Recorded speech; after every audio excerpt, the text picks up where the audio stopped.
On today's show, the Dallas Mavericks are taking the right approach to the trade deadline if the rumors are true. I'll tell you why. Today's Locked On Mavs. This is Cooper Flagg, and you're listening to Locked On Mavs. All five. Nick, that's a good question. Good morning, Isaac. All these changes, I still got my dog, Dwight Powell. Locked On Mavs, your daily Dallas Mavericks podcast. Part of the Locked On Podcast Network. Still can't leave. Your team every day. I'm going to get a city like that. And welcome here, Locked On to the Dallas Mavericks, your team every day. My name is Nick Angstadt, media member covering the Mavs for over 10 years. Thanks for being an everydayer, making Locked On Mavs your first listen in the Locked On Podcast Network, the #1 sports podcast network out there. Today's episode brought to you by FanDuel. It's last call for football on FanDuel. If you're a new customer, bet just $5 and get $200 in bonus bets if you win. Joining me, as always, my co-host, media member covering the Mavs for over 10 years, right alongside me, the warm wonder, the one more thing king. What you got for me, Isaac Harris? A postponed Mavs game. Wow. Here we are. Did you know the Mavs were stuck on the tarmac and could not fly out to Milwaukee? We got all the updates. We'll talk about that. We'll talk about the Mavs postponed game, which we should have been doing a post game on about right now. We should have been doing that, but we'll talk about rumors around the Dallas Mavericks with Naji Marshall and Max Christie. We'll also talk about things that we've learned from this Mavs last stretch. They've gone 7-4 in their last 12. And so I think that that's something that we should really talk about. 7-4 in their last 11. I can do math, I promise. Whoa. Well, let's start here, Isaac Harris. Flex on us. Mark Stein dropped another round of what some call slop, but now that word has been adopted by AI stuff, and so I don't know if we can call it slop anymore. It's rumors, it's talk. It's talk around the league, it's reports, it's all that. And obviously we trust Stein with the things that he says because he's the closest to the Mavericks of any reporter out there. And a couple of rumors that came out in this latest piece that he did on his Substack. Naji Marshall and Max Christie have emerged as prized members of Dallas's young core. He said obviously around Cooper Flagg, but the Mavs have high trade thresholds for both Naji and Max Christie. He says the Mavs won't listen to a trade that doesn't include a first-round pick for Naji Marshall. And then they said about Max Christie, they're mostly focused on him getting an invite to the three-point contest.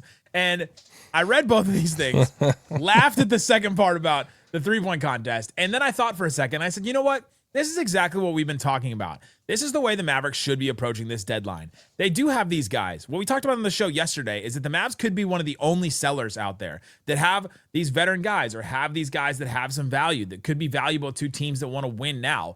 And the Mavs could be one of the only teams that have those guys that is on a team under 500 that really could try to win right now, but they've gone through so many injuries that it just isn't really worth it. I don't think they're going to go very far, even if they start getting some guys back. And so you could sell and work some of those assets down for the future, which is what you should do because you have Cooper Flagg right now and he's 19 years old. But what the Mavs are doing, if these rumors are correct, is that, hey, we're not just going to sell these guys off for anything. We're only going to take a first-round pick, something valuable to us for Naji Marshall. We're really not even taking any calls on Max Christie. We'll talk about Max Christie. If you guys value Max Christie, that's awesome. But we're really focused on him getting in the three-point contest. We're really even not talking about his value at all. And to me, I read those and I said, yeah, this is the right approach. You hold out for the types of assets that you want to get for these guys. Because Naji Marshall's playing, Naji Marshall has value, and Naji Marshall's on a pretty good contract. And so this is a valuable player that the Mavericks have, and I don't think they should just take any offer for him just to get off of him because they need to. This is different than the Anthony Davis situation. Yeah, it's definitely different. And, I just like that, hey, it didn't say they're untouchable. It didn't say that they will not be traded.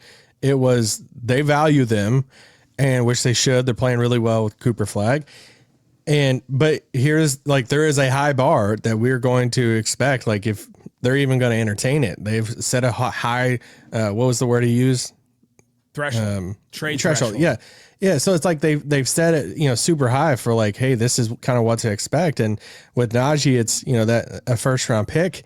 And, we've been saying for multiple weeks now that Naji's the one that we're scared about the most with the trade deadline, because it's I love him, but I'm scared that some teams are going to come calling with a good first round pick. Not you're not getting a Pelicans pick or something like that for Naji, but I could totally see a team come calling with a pick in the teens in this upcoming draft or some future first round pick in the distant future for Naji. You look at a team like Golden State. I think he would be great in Golden State. Why are you laughing? Because it sounds like we can hear the sleet on your house, but it's actually your dog just walking around your floor. It sounds like the sleet that's been falling on all of our houses for the last 3 days. My dog knows when I go to record a podcast now. So like every time I pick up my computer to start walking, I pick up the computer, she follows me back. It's like a joke in her house. And typically she just like lays down on the bed, and now she's like moving around. I'm like, you're kind of screwing yourself now. You might get kicked out. It just sounded like sleet. Like yeah, she's up in the bed now, so she's good. But like for Naji, it's like so many teams could use a guy like him, and now he's kind of a point of attack defender type of guy too, and he struggled with the shooting, but we get asked on our Discord. I got asked multiple times the other day. Is like, hey, what are you getting back? Like, what teams are interested in Naji? And it's like, dude, I mean, it feels like half the playoff teams could use a guy like Naji, and it's not hard to like get to a salary either because it's at that like $7-8 million range. So I honestly feel like if Dallas wants a first round pick and they're willing to trade Naji for a first round pick, they're going to be able to get it. And now whether they should do that or not, I think fans in the comments are probably going to be split on that. I think of Naji Marshall, of all the players that we've talked about potentially getting traded, Naji Marshall has been the one that I've gotten from most Mavs fans. Like, don't trade him. Like, stop talking about trading Naji Marshall. Right? Like, I've got multiple people that have come up to me and say, "Hey, you got to stop putting it out there because you guys are just gonna like speak it into existence." And We're talking about. It's not like we're just like throwing it out there for the fun of it. It is like, this is a discussion when you talk to people at games. This is a discussion that's going around in the league. I mean, that's being reported on openly right now from Mark Stein about that he's coveted in the league. And you see a team, he's coveted because there's not too many wings on the market, and teams are looking at a team like Dallas that's 7-8 games under 500 now, and they're like, hey, he would be great on our team. And there's a lot of teams out there. It's like, could you get a future first from Golden State for Naji? Probably not. They probably need more, especially after Jimmy's injury and stuff. But like, would you be shocked if OKC called and they're like, hey, we have 1 million picks. We'll just give you that Clippers pick. And if we could add Naji to our team for, let's just find a way to match some salary here. And like, we'll add Naji to our team. You get the 16th pick or whatever it is. And it's like, would Dallas do something like that? Like, I don't want to send him to OKC at all. I know. But it just depends on how much Dallas is trying to look at this deadline saying we want to add future assets to build around Cooper. Yeah, if you could do like an Aaron Wiggins for Naji, like take one player that's kind of been inconsistent for them and get a Naji Marshall in there. And what's wild about OKC though is they have so many first round picks. Right. That this sounds like inconceivable, but it's like they're a type of team that could call Dallas and make it really difficult about like a Max Christie and say, hey, we'll give you 2 unprotecteds. Like, we'll give you 2 first round picks and, Isaiah Joe or somebody, or one of the role players. Salaries. Yeah. To make, Max makes like $7 million. So, and then it's like, oh my gosh, but OKC has first to do something like that. Like Houston could try to go get like a Naji Marshall or Max or something. Like the Clippers have these future first. They're trying to go up in the standings. So it's just, OKC is the one that scares me a little bit if they want to just add another solid piece. Cause I think either one of those guys would work well in OKC. Would you do Max to get the Mavs swap back? What year is that? 2028? That's a great question. It is. Or no, that's next year. 2028. Next year. No, next year's Charlotte. The Charlotte one, and then the year after that is the 2028 is that one. Yeah, that's tough, man. Because you're keeping Kyrie, like you're not trying to be bad, like anytime soon. That's another year of Kyrie. That would be the last year of Kyrie and AD's contracts if they're both still on the team. I got to get more than just that pick back though. Yeah. Especially if it's Max, then I mean you're upping the price on that. But if we go back to Naji though, I think this is the decision Dallas has to make, and it's tough because we love him, fans love him. If you take his name out and the past few weeks out, I think Dallas, if they zoomed out, they could look at it and say, you could look at it 2 different ways. You could look at it and say, hey, he's 28. And he doesn't shoot the 3 well. How does he fit whenever PJ's fully back in the groove? And if we had another draft pick and Yeah, Like, what if it's DeBonsa? and it's like, and Kyrie's back. Like I mean, we can talk about it in a little bit, but like I think one of the things that Naji's thriving on now is this kind of like secondary creator type of thing with Cooper. It's like, all right, how's he look whenever Kyrie's back? And it's Kyrie and Cooper kind of running the show, and you're getting Naji more on the wings more, and he's not shooting the ball well and stuff. So I can see it both ways. I lean towards wanting to keep him, and I want and that, but I'm curious to see what Dallas does. In all this though, I think Dallas is taking the right approach. They are holding out for the right assets, the ones that'll help them actually in the future going forward. And they are holding out and only taking calls on like ridiculous offers from Max Christie, it sounds like, if we're going to take all this seriously. Coming up, let's talk about things we've learned in this Mavs last stretch, because I think we have learned some things about this Mavs team stripped away from like almost all the starters. So let's talk about that and more coming up. This episode of Locked On Mavs brought to you by FanDuel. It's the last call for football on FanDuel. One final Sunday, one last kickoff, the final chance to get in on the action before the NFL season officially comes to a close and makes some people sad. This is Super Bowl 60, and FanDuel is making sure you're right in the middle of it with a special offer just in time for the biggest game of the year. Whether you're backing your favorite, riding with an underdog, or building one last same-game parlay, this is the game where everybody's been waiting for, so go check it out. We're recording this after the games, and so, spoiler if you haven't watched the NFL games, but Seattle, 4.5-point favorite against the Patriots. That one, that is interesting. Wow. And we know what happened the last time that the Seahawks played the Patriots. So go check that one out on FanDuel. If you're a new customer, you can bet just $5, and if you win, you get $200 in bonus bets. Make it count, because after the Super Bowl, the season is over. Last call for football on FanDuel, official sportsbook partner of Super Bowl 60. Visit FanDuel.com to get started. Shut it down! Let's go home! Thanks for hanging out with us on Locked On Mavs, being part of the show, part of the Raccoon Squad, listening every day.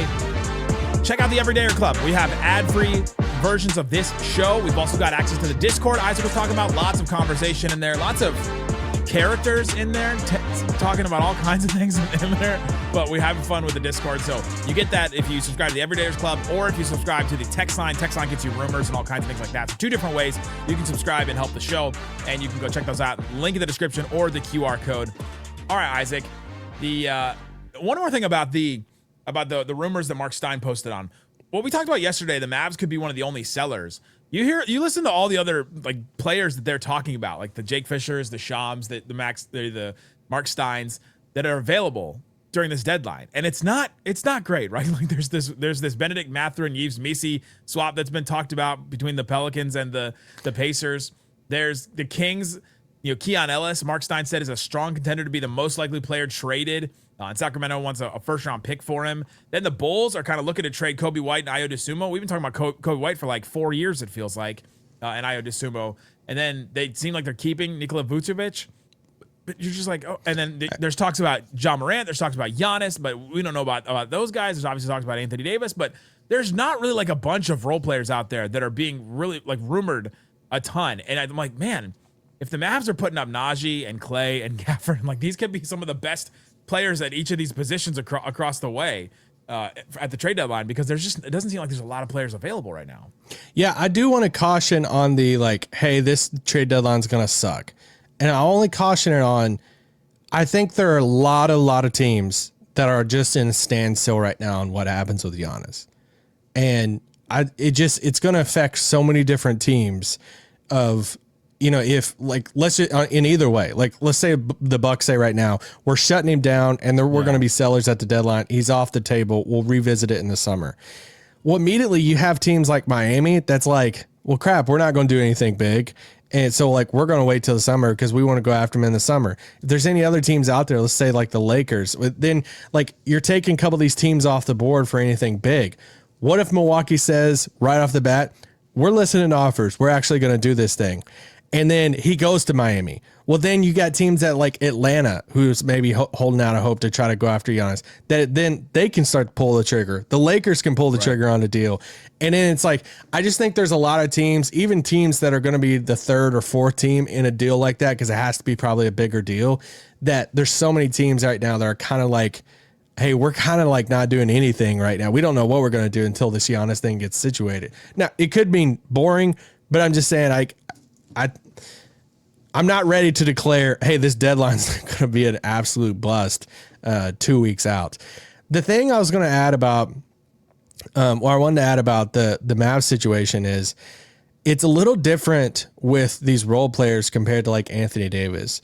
Because for me, if they held on to all of these guys, I don't think that, like, that's fine. I don't think there's a world that it's fine to like hold on to Anthony Davis to start the next season. I've been very clear about that, and that, you know, the pro AD crowd is, you know, gets frustrated with that. There's not a big like consequence if they like, let's say they look at it and like, someone's asking, you know, someone's offering to pick like pick 26 for Naji Marshall, and they just turn it down. They're like, no, we'd rather keep Naji. And it's like, all right, sweet, like, cool. He makes he like, he's a good player. He fits. He's durable. He plays. It's a good number. Be there again. Yeah, it's a good number. He's playing well with Cooper. All the stuff. Anthony Davis makes $54 million. So it's a much bigger. I think there should be an urgency to figure something out with AD. And if you figure out something with the AD contract, it allows you a little bit more breathing room with the rest of the roster. You don't feel that pressure, I don't think, either, to like, even if you want to hold on to a Gafford, you could hold on to a Gafford if you wanted, and like kind of hold on to a bunch of these guys if you figure out a solution with the AD stuff. So I think somebody would be like, I thought you just wanted to blow it all up. You've been talking about Anthony Davis. I think there's two different camps in the roster of like, there's the guys that, hey, if you want to sell and try to get a long-term good asset back, then okay, I kind of get it, but I don't think you have to do it. AD, I think there's more urgency there, and I feel like you need to lean into that more, which I think they will over the next 2 weeks. There's bigger at stake for the Anthony. I think the deals for all these role players that we're talking about now will probably be there in the offseason. I don't know what the deals are for Anthony Davis. I don't know if his value will go up, his value will go down. Like, it sounds like it may be easier to trade him in the offseason, and I think that's what the Mavericks are going to do. I don't expect him to be traded by the trade deadline at this point, because I think we've heard too much about how it's like the Raptors are out, the Hawks are out. You know, it's like these teams that were the clear suitors, and then there's not really any others that make a lot of sense unless somebody comes out of nowhere. I don't think they're out. I mean, I just, the rumors that I've seen and heard are just like, they're as soon as he got hurt, they were just like kind of not as interested anymore.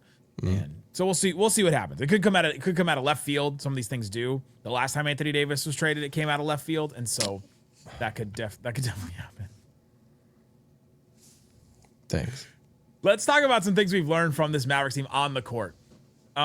Defense is still the Mavericks calling card to me. Yep.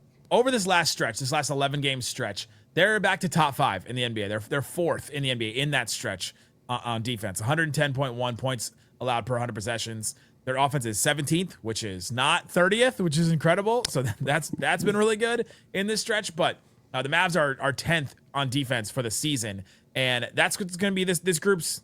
You know, that's what this group is going to be good at, no matter who kind of plays. That's the way the roster is set up. Cooper Flagg allows you to be good on the defensive end too, in a bunch of different ways, because he can switch around. He can defend the rim. He can defend out in space. He's been really good defending in isolation this year. You have, your three main guys, Naji, Max, and Flagg, are all good defensively. And then you've got some other switchable guys and things like that. It's still going to be the Mavs calling card is defense, and that's how they're going to win. Defense and transition, man. Like on offense, they got to get out in transition. You saw against the Knicks, you saw against the Lakers early in the game.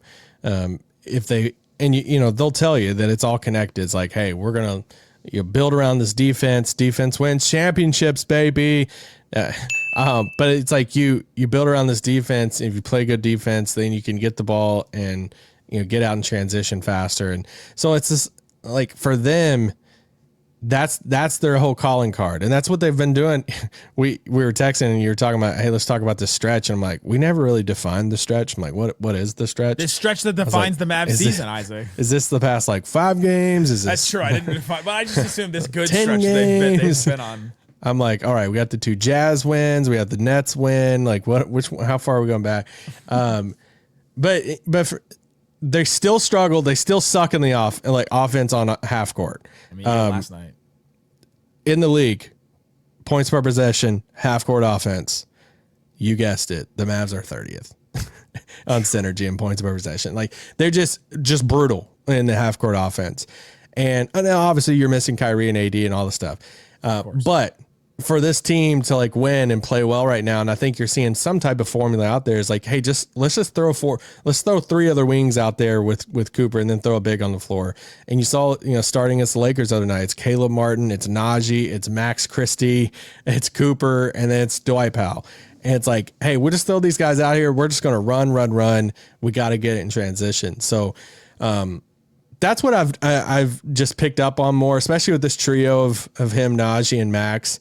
They're really gelling together, and you posted a lot of their numbers and stuff the other day, which, yeah, there's a chemistry of those 3 guys that's really working. It really is. Coming up, I think there's one player that Jason Kidd thinks is not working, and I want to talk about that player because I'm interested to see what happens in the rest of the season. Coming up. Today's episode of Locked On Mavs brought to you by Game Time. Download Game Time app, create an account, and use the code LOCKEDONNBA. You get $20 off your first purchase. There's all kinds of events all over the place in DFW. The snow will subside, the ice will be gone, and then we'll be able to drive around the roads and be able to go to these things again. Of course, Mavs games, there's nothing like being at an NBA game. You get to see and feel what the crowd is like. You get to see these guys in person. You've got to see some of these guys in person, especially Cooper Flagg in his rookie year, because he will change and he will get better and he will be a better player throughout the next couple of years and be like, man, wish I would have seen him his rookie year to see what that was like. There's all kinds of other events in DFW too. BTS, the first one on Game Time right now. BTS in August. So you can go see them at AT&T Stadium. This is what Game Time allows you to do. These are the events on Game Time. BTS, a Monster Jam, like Monster Truck Rally, Avalanche Against the Stars, ASAP Rocky Concert, Hornets at Mavs, WWE, Bruno Mars, Lady Gaga.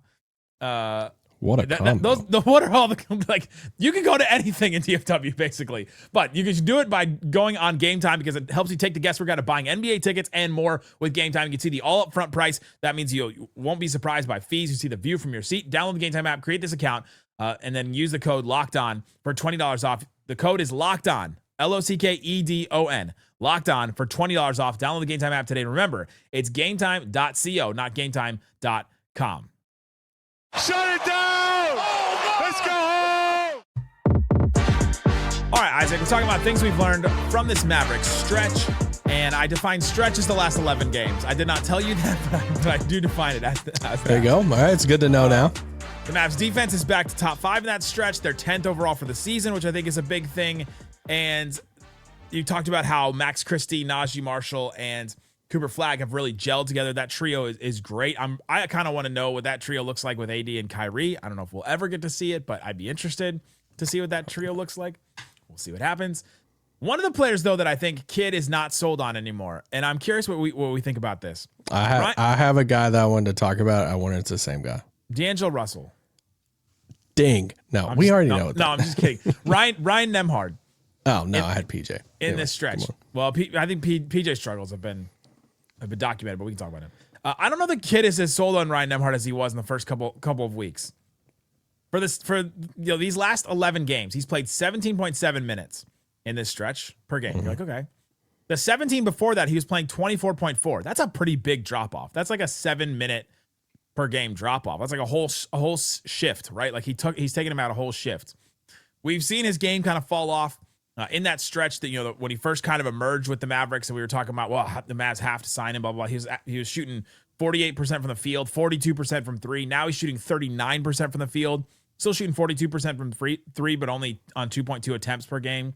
His assists have kind of gone down, but assist to turnover is still really good. Right now he's averaging 4.8 assists to 1.3 turnovers, which is still good.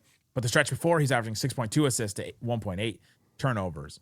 And I'm curious if it's just the Kidd will always choose the defensive option over that guard, because that's what it seems like Jason Kidd does.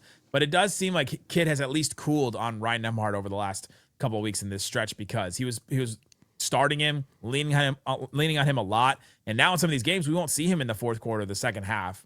Like I just think that's kind of been interesting. Are they trying to win? No, I'm just kidding. I was going to say, you think Ryan Nemhard is the reason why? I do. I all jokes aside, I do think there's a little something of, hey, we're going to start Cooper at point guard again right now. It obviously did not work at the beginning of the season.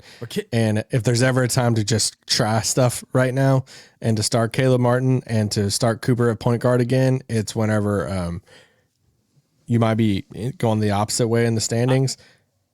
I know the kid does not want people to refer to Flagg as a point guard anymore, though. Good. He was very clear with that. And so they do not want that to be like a whole story anymore, even though they may be trying it again, because it does seem like they are not starting a point guard. Yeah. But back to Nemhard, there's a couple things with Nemhard. One, they go with Brandon Williams. He's just a better offensive option, at different times. So it's like you look at these two guys that come off the bench, and it's like Nemhard versus Brandon Williams at times, and there's just a spark. Sometimes they need offense, and he is just the better ISO scorer, can get into the paint and get a bucket and all that. To where Nemhard's more like the floor general type of guy and all of that. So I think it has something to do with that. I think it has something to do with them just wanting to experiment with roster stuff. Everything I've heard is they still want it. They're still he is a prime candidate to be converted to a standard contract at some point. So they want to try to create that roster spot. So yeah, I haven't read too much into it just because I never bought into the Brunson Luka memes, for Nemhard and Cooper. And I just think he's a backup guard, right? I think that's part of it. And I think this is going to be a type of role he's going to have on a team as like a third guard and stuff. They could be trying to showcase Brandon Williams too. We could see him, traded over the next 2 weeks. I think there's just a lot of stuff that factors into it probably. I don't know that I agree that Brandon Williams is a better offensive option than Ryan Nemhard. Really? I think Brandon Williams is he's a better isolation scoring option. Like if you need a punch of scoring, hey, we need scoring. But I don't know. Yeah, well, that's what I mean.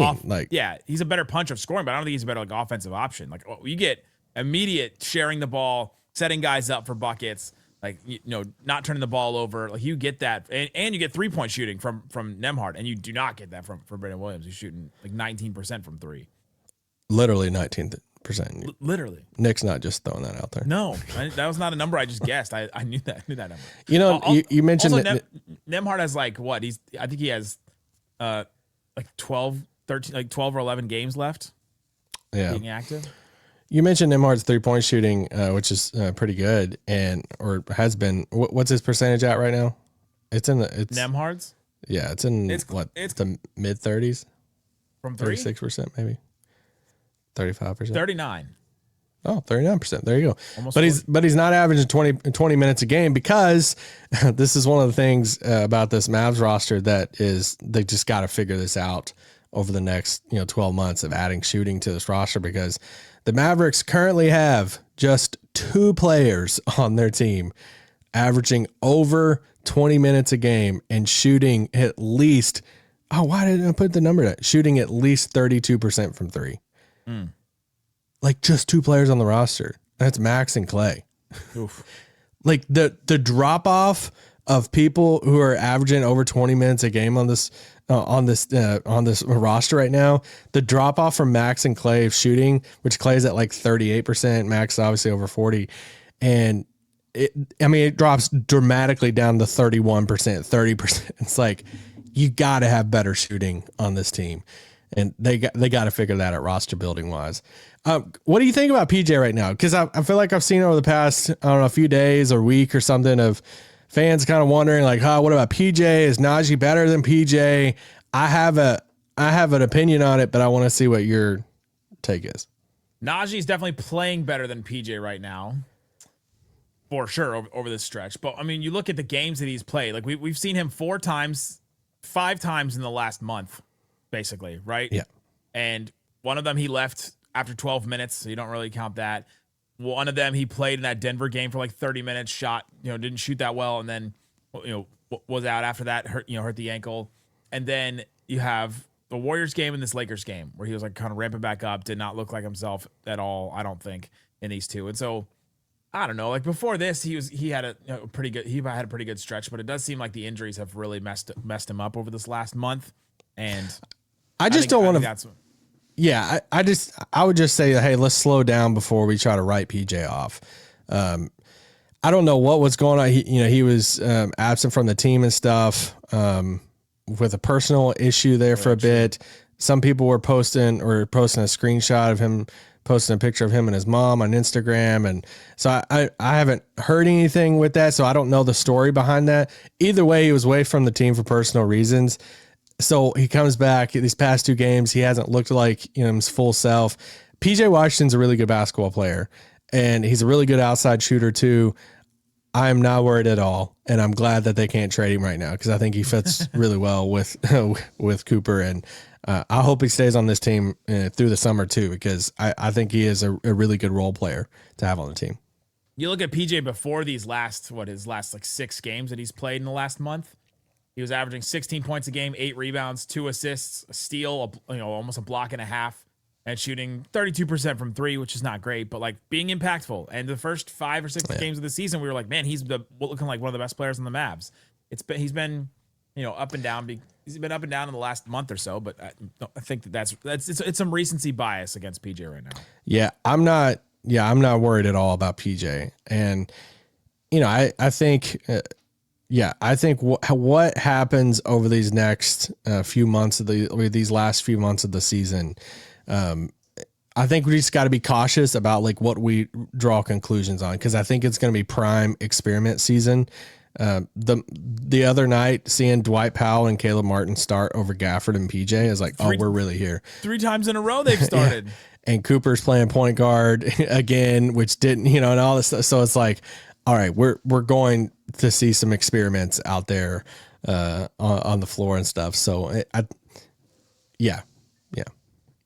Do you have any? I think I have one more thing. The Mavs in this stretch, this 11-game stretch, number 1 in the NBA in fast break points per game, 23. 4th in the NBA in points per game in the paint, 53.3, which is crazy. And also, because they suck at shooting. Caleb Martin is back. Last 8 games, 5 starts, 21 minutes, shooting 6 of 14 from 3, 3 assists, 1.5 steals. Caleb Martin might be back. I don't know what the whole Caleb Martin thing is. He figured out how to dribble again. There has been some talk about how the hip stuff that he was dealing with when he got traded last season really messed him up, and that he needed to get back in, and that he needed to like get some more game reps, and he wasn't getting a lot of game reps at the beginning of the season, and so he's kind of like he feels like he's healed back from that. Like I've seen some talk on that. So that may be one of the things, which I think is cool. Like great, because the Mavs could use him. I was high on him, thinking, all right, I don't think he's as good as Grimes, but I do think he could be a solid rotation player for the Mavericks. And then he wasn't that, and now he seems like he may be back to that. Listen, if there's ever a time to play him and start him and play him a lot of minutes, it's now. You got to figure out something. If he plays well, then it's like, all right, cool. Let's see if you can keep it up for the rest of the season, and then you're part of this. Like we could use a guy like you on this team. If you play well, then we could, flip you for something before the deadline. Like there's no, and if he doesn't play well, then you're not really making the playoffs either. So it's like, just go ahead and play him. And he's actually been playing well lately. And so, I'll be curious to see if there's a team out there that's desperate for wings that will call this is like a right at the deadline type of thing. And it's like, oh, Dallas is sending Caleb Martin to, this random playoff team. And it's like, oh, that's a random trade. But yeah, he has been playing well. That's one of the things in this fantasy stretch that you gave me. He has been playing well. Fantasy stretch. Who could he get sent to? The Warriors. The Warriors just trade for Caleb Martin like out of nowhere. Just make it. There's just so many playoff teams. I mean, Philly, I think needs a bigger wing. There's just so many playoff teams they had him. I know. Imagine having him and Grimes. Could they trade him for Grimes back? Oh, he's Knicks, expiring. Clippers. Grimes expiring. That'd be the weirdest thing ever. It'd be hilarious. It would make no sense as a trade. But all right, go check out the Everydayers Club and the text line. Both of them, links in the description and the QR code. You get access to the Discord with both of those things. We'll have some more stuff for you. We'll have episodes and bonus shows. So subscribe wherever you're listening, watching this. Thanks so much for listening to Locked On Mavs. Peace out. Boom. Pledge allegiance to the flag, man.